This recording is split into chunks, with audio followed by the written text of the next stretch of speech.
نحمده ونصلي على رسوله الكريم أما بعد فأعوذ بالله من الشيطان الرجيم بسم الله الرحمن الرحيم رب اشرح لي صدري ويسر لي أمري واحلل عقدة من لساني يفقهوا قولي رب زدني علما اللهم فقهنا في الدين آمين يا رب العالمين۔ आज का हमारा लेसन है माँ काफा के बारे में। इन्ना माँ और अन्ना माँ में जो माँ आता है वो माँ काफा कहलाता है। हम देखते हैं, हम जब सूरह हदीद की आयत नंबर 20 को देखते हैं तो वो शुरू होती है अलमू अन्नमल हयात दुनिया। अन्ना माँ और इन्ना माँ माँ काफा है जैसा कि हमने बताया। और हम काफा को देख लेते हैं, काफा होता क्या है। काफा काफा फा इसका मादा है, बाब नसरा यंसिरू से है। इस्मुल फाइल इसका जब हम बनाएंगे फाइल उनके वजन पर तो ये बन जाएगा काफी फुन। और जब फा का फा में इदगाम करेंगे तो ये बन जाएगा काफुन। और ताई मुबालगा लगा देंगे तो ये बन जाएगा काफा। और इसका तर्जुमा होगा बहुत ज्यादा रोकने वाला, बहुत ज्यादा जमा करने वाला। और इसका एक और मतलब भी आता है सब के सब, बाजमात। ये असल में फ़ाइल उनके वज़न पर इस्मुल फ़ाइल है। ये असलन काफ़ी फ़ुन था जो मदगम होकर काफ़ुन हुआ था और इस पर जब ताए मुबालगा लगी, जैसे अलामा पे भी ताए मुबालगा लगती है। जब ताए मुबालगा लगी तो ये काफ़ा बन गया। अब इसकी मिसाल हम कुरान में देख लेते हैं। सूरह तौबा में आयत नंबर 36 में आया है वक़ातिलुल मुशरिकीन काफ़ा। और तुम लोग जंग करो मुशरिकों से सब के सब इकट्ठा होकर। और उसके बाद सूरह अल-बकरा की 208 आयत है उदखुलू फिस्सिल्मी काफा। तुम सब दाखिल हो जाओ इस्लाम में पूरे के पूरे। अब सूरह अल हदीद में जो ये आया है जिसको हमने कहा है माँ काफा है। अब काफा का तो आपको पता चल गया काफा क्या होता है, ठीक है। और हम एक दफा दोबारा इसका तर्जुमा देख लेते हैं। काफा तो बहुत ज्यादा रोकने वाला, ठीक है। हम इसका ये काफ़ा जब आता है, माँ काफ़ा जो है वो बहुत ज़्यादा रोकने वाला है। माँ ऐसा हर्फ जो बहुत ज़्यादा रोकने वाला, किस चीज़ को रोकता हो। अब हम आगे देखते हैं। सूरह अल हदीद की आयत नंबर 20 में आया है इअलमू अन्नमल हयातुद दुनिया, ठीक है। ये माँ काफ़ा है। माँ काफ़ा हरूफ मुशब्बह बिल फ़ेल के साथ इस्तेमाल होता है और हरूफ मुशब्बह बिल फ़ेल के अमल को ज़ाइल कर देता है। हरूफ मुशब्बह बिल फ़ेल का अमल क्या होता है?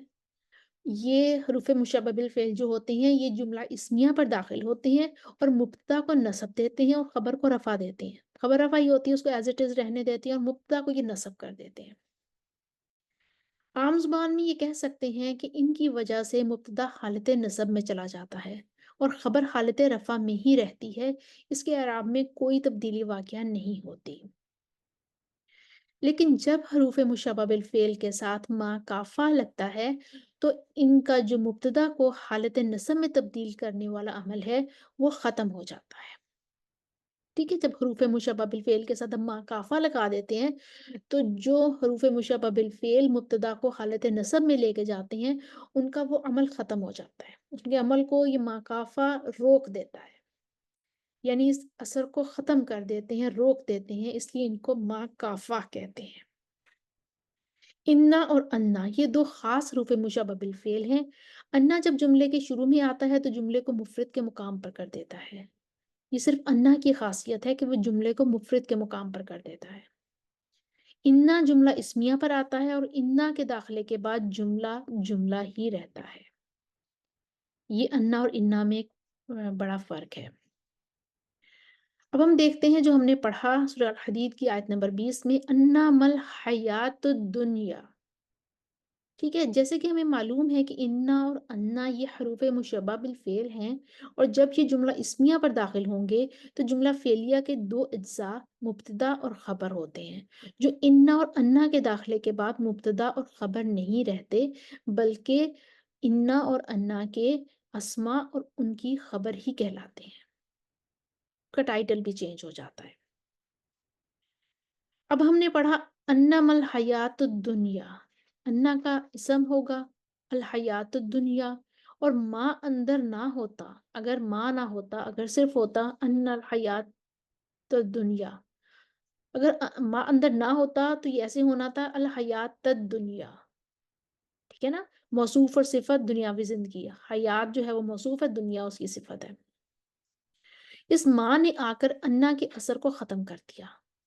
ماں آیا تو تا کے اوپر جو زبر تھی وہ ہماری واپس رفع میں چلی گئی، ٹھیک ہے؟ تو انا کے اثر کو ختم کر دیا، انا کے ناصب مضارع ہوتا ہے، لیکن ماں درمیان میں آ گیا، انا کے اثر کو اس نے ختم کر دیا، جو الحیات تھی وہ دوبارہ سے جو ہے وہ واپس اپنی جگہ پہ چلی گئی۔ حرف مشبہ بالفعل کے اسم ناصب مضارع نہیں، انا حرف مشبہ بالفعل تھا، تو اس کا اسم جو تھا وہ جو ہے واپس رفع حالت میں چلا گیا۔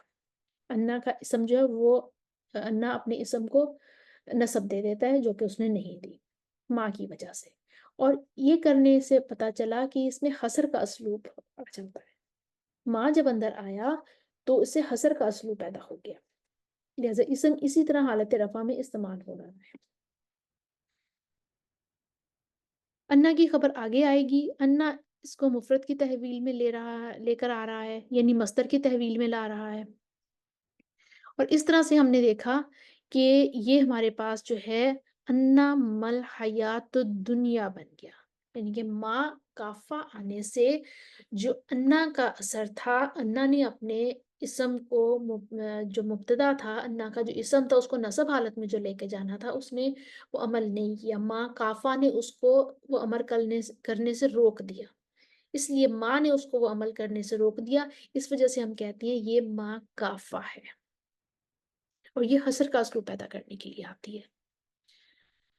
امید ہے آپ کو سمجھ آئی ہوگی۔ وآخر دعوانا ان الحمد للہ رب العالمین۔ السلام علیکم ورحمۃ اللہ وبرکاتہ۔